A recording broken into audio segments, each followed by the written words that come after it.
जय हिंद दोस्तों। बिहार पुलिस सिपाही की परीक्षा के लिए आज आप लोगों के लिए फिर से जीके और साइंस को मिलाकर टोटल 50 सिलेक्टेड प्रश्नों को लेकर आए हैं और साथियों ये सभी क्वेश्चन इस बुक से लिया गया है। आप लोग स्क्रीन पर देख सकते हैं, ये किरण पब्लिकेशन का वॉल्यूम 2 का बुक है। इसमें साथियों टोटल 22 प्रैक्टिस सेट दिया हुआ है और अगर आप लोग एग्जाम से पहले इन सभी प्रैक्टिस सेट को अच्छे से सॉल्व कर लेते हैं तो इतना यकीन है कि ये बुक आपको एग्जाम में काफ़ी हद तक मदद करेगा। तो इसका लिंक मैं डिस्क्रिप्शन बॉक्स में दे देता हूँ, अगर आप लोग लेना चाहें तो ले सकते हैं। तो चलिए इसी के साथ आज के इस क्लास को स्टार्ट करते हैं और साथियों 50 प्रश्न में से आप कितने क्वेश्चन के सही से आंसर कर पाते हैं ये आप सभी को सेशन के लास्ट में कमेंट करके बताना है। तो आप लोग पूरा क्लास को ध्यान से देखिएगा। तो चलिए आज का पहला क्वेश्चन देखिए, निम्नलिखित में से किसे भारतीय पुनर्जागरण का जनक माना जाता है? राजा राम मोहन राय, रविंद्रनाथ टैगोर, स्वामी दयानंद सरस्वती या फिर डी स्वामी विवेकानंद को। बहुत ही शानदार क्वेश्चन है। चलिए बताइए क्या होगा आंसर। भारतीय पुनर्जागरण का जनक किसे कहा जाता है?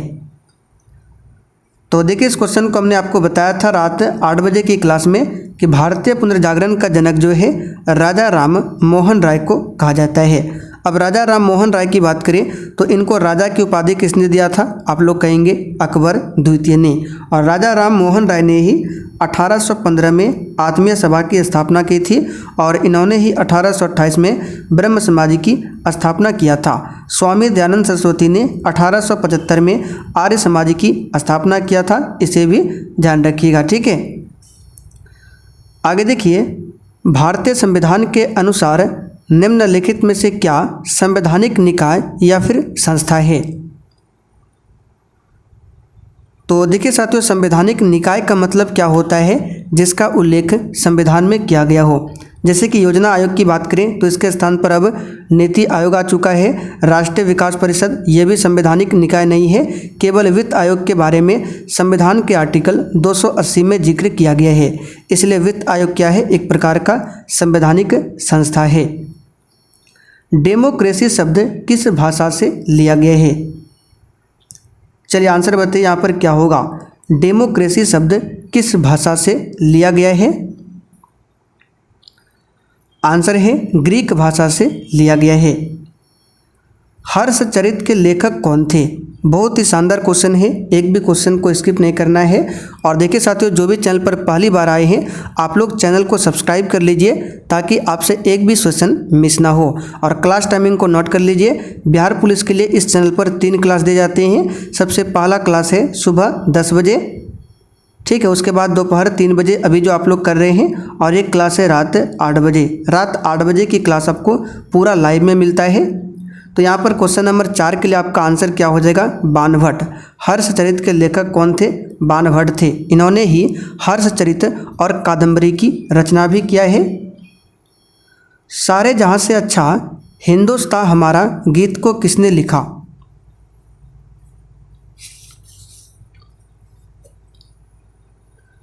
तो इस क्वेश्चन का आंसर क्या हो जाएगा? मोहम्मद इकबाल ने इस गीत को लिखा है। प्रथम बौद्ध परिषद कहाँ पर आयोजित किया गया था?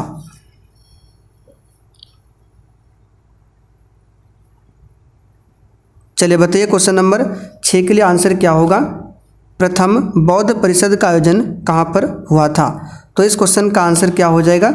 ऑप्शन तीसरा, राजगिरी में, ठीक है। राजगिरी या फिर गिरिव्रज में 483 ईसा पूर्व में, ठीक है, प्रथम बौद्ध संगति का आयोजन हुआ था, इसे भी ध्यान रखिएगा।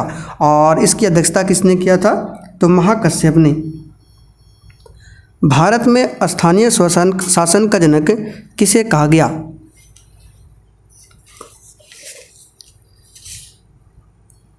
चलिए इसका आंसर क्या हो जाएगा? रिपन को, ठीक है। लॉर्ड रिपन को भारत में स्थानीय स्वशासन का जनक माना गया।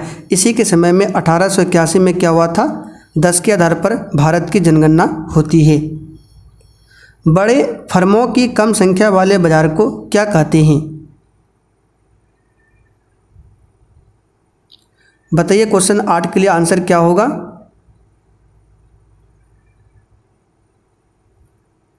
चलिए यहाँ पर आंसर बताइए क्या हो जाएगा। तो याद रखिएगा, बड़े फर्मों की कम संख्या वाले बाजार को अल्पाधिकार बोला जाता है। क्या बोला जाता है?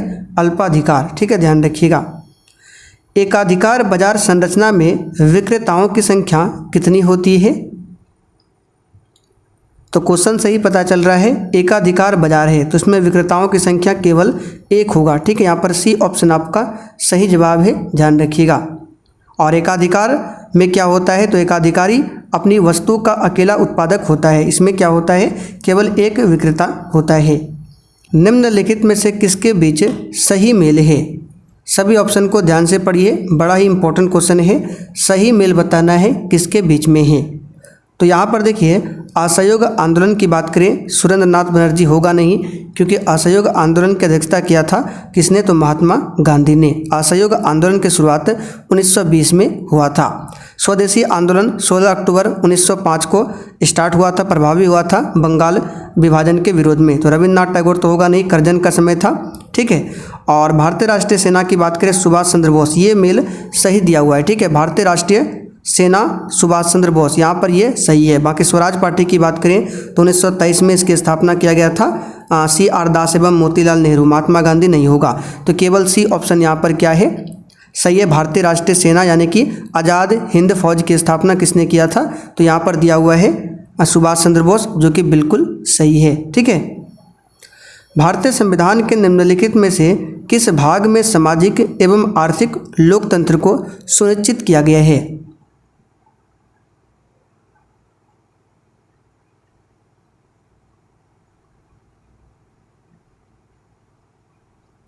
तो यहाँ पर इस क्वेश्चन का आंसर क्या हो जाएगा 11 के लिए?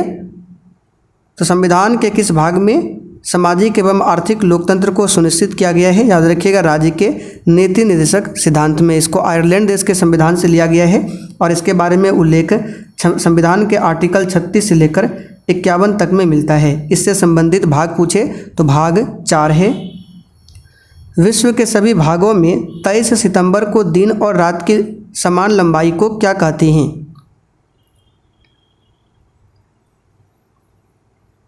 देखिए, वर्ष की बात करें तो वर्ष में 2 दिन ऐसा है, 21 मार्च और 23 सितंबर को। तो इस दिन क्या होता है? पूरे विश्व में दिन और रात लगभग बराबर होते हैं, जिसे बोला जाता है विषुव। क्या बोला जाता है? विषुव। तो यहाँ पर 12 के लिए आपका आंसर क्या होगा? शरतकालीन विषुव होगा। क्या होगा? शरतकालीन विषुव, क्योंकि 23 सितंबर को पूछा गया है। 21 मार्च को पूछे तो 21 मार्च को कहा जाता है वसंतकालीन विषुव, और 23 सितंबर पूछे तो 23 सितंबर को शरतकालीन विषुव बोला जाता है। दोनों को ध्यान रखिएगा। ठीक है, 23 सितंबर पूछे तो शरतकालीन विषुव कहा जाता है, और यहाँ पे अगर 21 मार्च पूछे तो वसंतकालीन विषुव। विश्व का सबसे बड़ा द्वीप बताइए कौन सा है? ये तो सिंपल सा क्वेश्चन है, ग्रीनलैंड विश्व का सबसे बड़ा द्वीप है। वन कटाई की दर किसमें सबसे अधिक होती है? आंसर है शीतोष्ण कटिबंधीय अंचल में। भारतीय संविधान के अनुसार निम्न में से कौन सा मूल अधिकार नहीं है?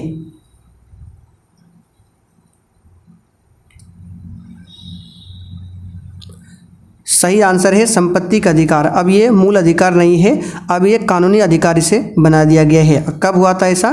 तो 44वां संविधान संशोधन 1978 के तहत संविधान में एक संशोधन होता है जिसके तहत मौलिक अधिकार से संपत्ति के अधिकार को हटा दिया गया।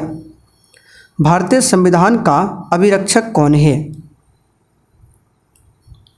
आंसर है भारत का सर्वोच्च न्यायालय। रॉलेट एक्ट 1919 किसके काल में लागू किया गया था?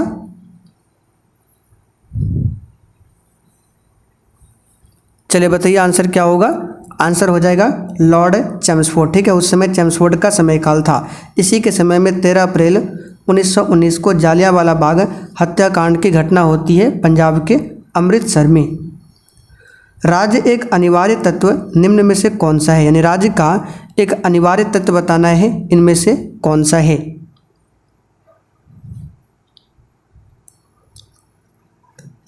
चलिए बताइए आंसर क्या होगा? तो इस क्वेश्चन का आंसर हो जाएगा ये सभी। प्रभुसत्ता, शासन यानी सरकार, राज्य क्षेत्र, ये सभी राज्य का अनिवार्य क्या है? तत्व है। नौजवान भारत सभा किसने स्थापित किया था? आंसर है सरदार भगत सिंह ने। ठीक है, किसने? सरदार भगत सिंह ने। लिच्छवी दोहित्र किसे कहते हैं, पूछा जाने वाला क्वेश्चन है। आंसर बताइए। और देखिए साथियों, जिन्होंने अभी तक लाइक नहीं किया है, प्लीज़ आपसे रिक्वेस्ट है आप लोग सेशन को साथ में लाइक करते हुए चलिए। तो यहाँ पर इसका आंसर क्या हो जाएगा, लिच्छवी दोहित्र किसे कहा जाता है, तो समुद्रगुप्त को। किसे बोला जाता है, समुद्रगुप्त को, ध्यान रखिएगा। ठीक है, चलिए आगे बढ़ते हैं। पर्ल हार्बर कहाँ पर स्थित है,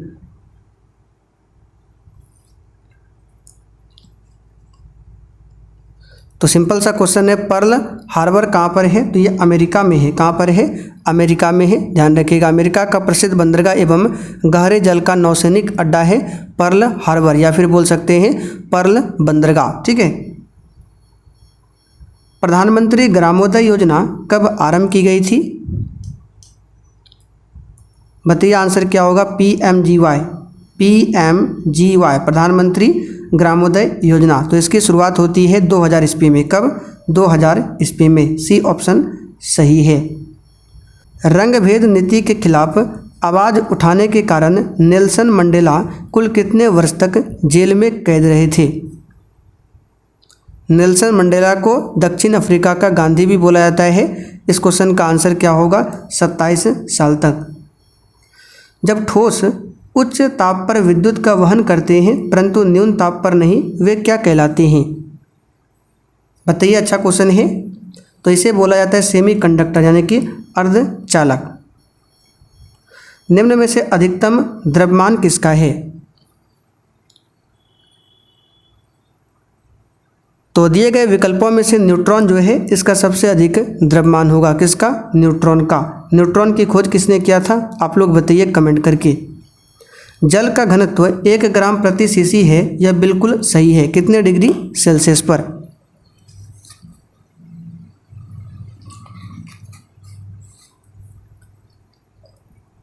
तो लगभग में बताना है। जल का घनत्व जो है ये क्या दिया है, 1 ग्राम प्रति सीसी। सीसी का मतलब क्या होता है, 1 ग्राम प्रति क्यूबिक सेंटीमीटर। ठीक है, और ये होता है 3.98 डिग्री सेल्सियस पर, लगभग कह सकते हैं 4 डिग्री सेल्सियस पर। इस बात को ध्यान रखिएगा। ठीक है, तो आंसर यहाँ पे क्या हो जाएगा, बी ऑप्शन।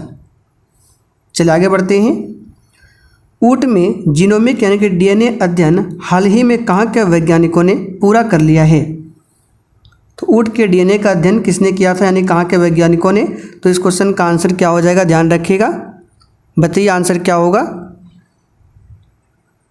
चलिए इसका आंसर बता देते हैं, चाइना। क्या हो जाएगा, चाइना। सी ऑप्शन सही है, चाइना। निम्न में से कौन सी अंतःस्रावी ग्रंथि गर्दन में स्थित है, चाइना और मंगोलिया होगा, लेकिन ऑप्शन में मंगोलिया नहीं है। तो चाइना और मंगोलिया के शोधकर्ताओं ने हाल ही में ऊँट पर DNA अध्ययन की घोषणा की है। ठीक है, चलिए कौन सी अंतःस्राव ग्रंथि गर्दन में स्थित है, ये तो सिंपल सा क्वेश्चन है, आप सभी जानते हैं। ये कौन सा हो जाएगा, बताइए। चलिए ये हो जाएगा बी ऑप्शन, अबट्टू यानी कि थायराइड। यहाँ पर बी ऑप्शन आपका सही जवाब है। वयस्क मानव में रुधिर की सामान्य मात्रा कितनी होती है, आप सभी जानते हैं 5 से 6 लीटर। तो सी ऑप्शन में 5 लीटर दिया हुआ है। रक्त का pH मान 7.4 होता है, जो कि क्षारीय प्रकृति का है। कीट विज्ञान का अध्ययन क्या है, बताइए। कीट विज्ञान किसका अध्ययन है, ये बताना है। सिंपल सा क्वेश्चन है, कीट विज्ञान अध्ययन है कीटों का। किसका है, कीटों का। एक्सोबायोलॉजी एक विज्ञान है जिसका संबंध किससे है, बताइए। एक भी क्वेश्चन को स्किप नहीं करना है, बड़ा ही इंपॉर्टेंट क्वेश्चन है एक्सोबायोलॉजी। तो याद रखिएगा इस क्वेश्चन का आंसर क्या हो जाएगा, बाह्य अंतरिक्ष में जीवन के साथ इसका संबंध है। निम्नलिखित में से कौन सी दवा मांसपेशियों में दर्द में राहत दिलाने के लिए उपयोग की जाती है, तो यह है पीड़ानाशक। आंसर क्या हो जाएगा, ऑप्शन ए, पीड़ानाशक। ठीक है। निम्नलिखित में से कौन सा प्रोटीन बाल में पाया जाता है, आंसर है केराटिन। ठीक है, किसमें पाया जाता है, बाल में केराटिन नामक प्रोटीन होता है। निम्नलिखित में से कौन एक द्विबीजपत्री का उदाहरण है, चलिए बड़ा ही इंपॉर्टेंट क्वेश्चन, आंसर लगाइए। तो साथियों द्विबीजपत्री का उदाहरण आपका कौन हो जाएगा? तो इसका आंसर है दाल। कृत्रिम उपग्रहों में संचार के लिए डैश का प्रयोग किया जाता है। आंसर है रेडियो तरंग का इस्तेमाल होता है। निम्नलिखित में से किसका उपयोग परमाणु भट्टी यानी कि रिएक्टर में शीतलक की तरह प्रयोग किया जाता है?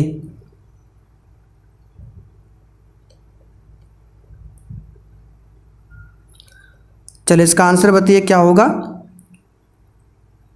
तो इसका आंसर हो जाएगा जल। भारी जल का इस्तेमाल होता है शीतलक के रूप में, ठीक है, ध्यान रखिएगा। चलिए आगे देखते हैं। और नियंत्रक के रूप में किस छड़ का इस्तेमाल होता है? बोरोन, ठीक है, बोरोन के छड़ का इस्तेमाल होता है, ग्रेफाइट या बोरोन का छड़ नियंत्रक के रूप में। और शीतलक के रूप में भारी जल। निम्नलिखित में से कौन सी धातु सबसे अधिक भारी है?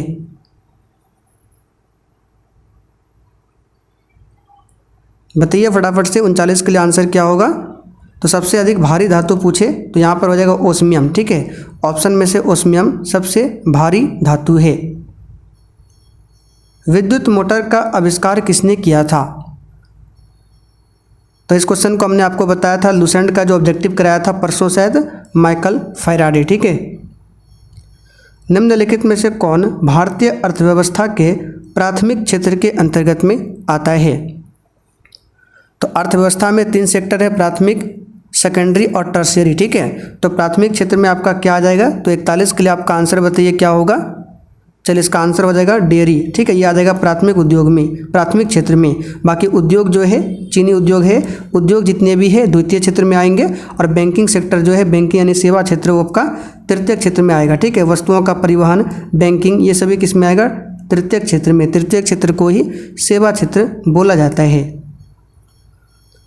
निम्नलिखित में से किसने वितरण न्याय का सिद्धांत दिया था?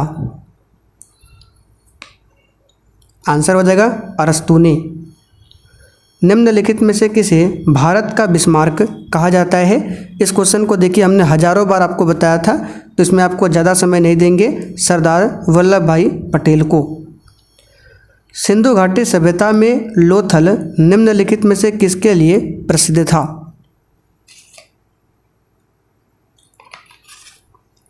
तो लोथल आप सभी जानते हैं गुजरात में है, और ये एक प्रकार का बंदरगाह था, ठीक है। गुजरात में भोगवा नदी के किनारे है लोथल। लॉर्ड मैकाले साधारणतः भारत में डैश लाने से संबंधित है। सिंपल सा क्वेश्चन है, अंग्रेजी शिक्षा लाने से संबंधित है। रेड इंडियंस किस देश के मूल निवासी है? चलिए 46 के लिए आंसर बताइए। रेड इंडियंस निम्नलिखित में से किस देश के मूल निवासी है? तो उत्तरी अमेरिका। निम्नलिखित में से कौन सा भारत का सबसे पुराना उच्च न्यायालय है? देखिए भारत में वर्तमान में टोटल 25 उच्च न्यायालय है, या फिर कहे 25 हाई कोर्ट है। और सबसे पुराना बताना है कौन सा हाई कोर्ट है। तो आप लोग कहेंगे कलकत्ता हाई कोर्ट सबसे पुराना है, और सबसे बाद वाला है कौन सा? तो अमरावती हाई कोर्ट सबसे बाद वाला है। तराइन की दूसरी लड़ाई किस वर्ष में हुई थी? तो सिंपल सा क्वेश्चन है, तराइन का प्रथम युद्ध 1191 में हुआ था, और दूसरा हुआ था 1192 में। चलिए आज का आखिरी क्वेश्चन, विश्व का सबसे बड़ा द्वीप कौन सा है? इस क्वेश्चन को इसी प्रैक्टिस सेट में हमने अभी देखा था, तो अगर आप लोग ध्यान से देखे हैं तो इसका आंसर बताइए कमेंट करके, इसका आंसर क्या होगा। तो चलिए आज के लिए इतना ही, तब तक के लिए जय हिंद।